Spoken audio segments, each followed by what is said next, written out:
చేయకూడదు. మన రైట్ అయితే చేస్తాం, రాంగ్ అయితే చేయాలి. మాట్లాడడం ఓపెన్గా మాట్లాడే విధానం బట్టి ఇన్కేస్ వాళ్ళు ఏమైనా మిస్టేక్ చెప్తే, రాంగ్ చెప్తే, అది అలా కాదు ఇలా చెప్తే క్వశ్చన్ చేస్తాం.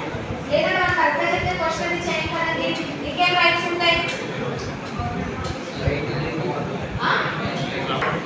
మన రైట్ ఇంకొకరు చెప్పే విధంగా కాదు అని మనకి సెల్ఫ్ ఎక్స్పెక్ట్ ఉంటుందో చెప్పుకున్నాం కదా. సో దాన్ని బట్టి ఇంకొకరితో మనం చెప్పించుకోం యాక్చువల్గా. సో అది మన రైట్. ఇంకొకరితో ఎందుకు చెప్పించుకోవాలి? ఓకే, సో మనం అలా వెళ్తాం. ఎక్కడైనా ట్రావెల్ చేసినప్పుడు అక్కడ ఎటువంటి రైట్స్ ఉంటాయి? జర్నీస్ చేసేటప్పుడు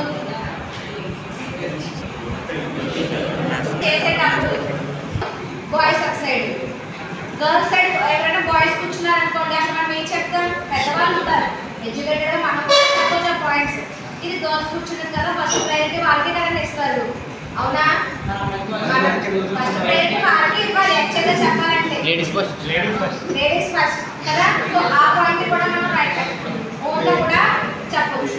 సో ప్రతి దాని మీద మనకి రైట్స్ ఉంటాయి, గర్ల్స్ కావచ్చు, బాయ్స్ కావచ్చు. ఓకేనా? ఓకేనా? ఫిఫ్త్ పాయింట్ చెప్పండి ఏంటి? గ్లోబల్ కోఆపరేషన్ అంటే చూడండి, స్టేట్స్ వైజ్, ఫ్రెండ్షిప్లోను, ఫ్యామిలీలోను ఒక యూనిటీ, బిజినెస్లోను కలిపి వర్క్ చేస్తే కదండి అది కంప్లీట్ అవుతుంది. అక్కడ ఏమి ఏర్పడుతుంది అలా ఉండడం వల్ల? బిజినెస్ కూడా, బిజినెస్ అందరూ, ప్రతి ఒక్కరు కూడా బిజినెస్ మ్యాన్స్ అందరూ యూనిటీగా ఉంటే ఏదైనా చేయాలి, ఆ వర్క్ కంప్లీట్ చేయాలి, దాని గ్రోత్ని పెంచాలి బిజినెస్లో అంటే ఒక యూనిటీగా ఏర్పడి దాన్ని సక్సెస్ చేస్తారు. Okay, cooperate.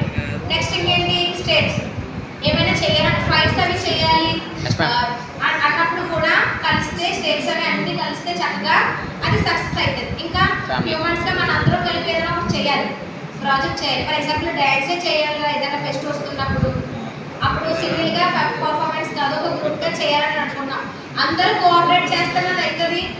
ఒక కొరియోగ్రాఫర్ ఉంటారు చక్కగా మనలోనే, వాడు చెప్పింది ప్రతిదీ కూడా మనం నేర్చుకుంటే అది డ్యాన్స్ అనేది సక్సెస్ అవుతుంది. సింగిల్గా నేను ఇదే చేస్తాను, వాడు చెప్పింది చేయను, నాకు అన్నీ వచ్చు అది చేస్తే సక్సెస్ అవుతుందా? అవ్వదు. సో ప్రతి గ్లోబల్ కోఆపరేషన్, సో సొసైటీ అవ్వచ్చు, స్టేట్స్ అవ్వచ్చు, ఒక బిజినెస్ అవ్వచ్చు, హ్యూమన్స్గా మనం అవ్వచ్చు, ఏదైనా కోఆపరేట్ చేసి యూనిట్గా ఉంటే అది మనకి మంచి గ్రోత్ వచ్చి సక్సెస్ అవుతుంది. అవునా? Okay, next point last, scientific and advancement. Okay, leverage the advancement to improve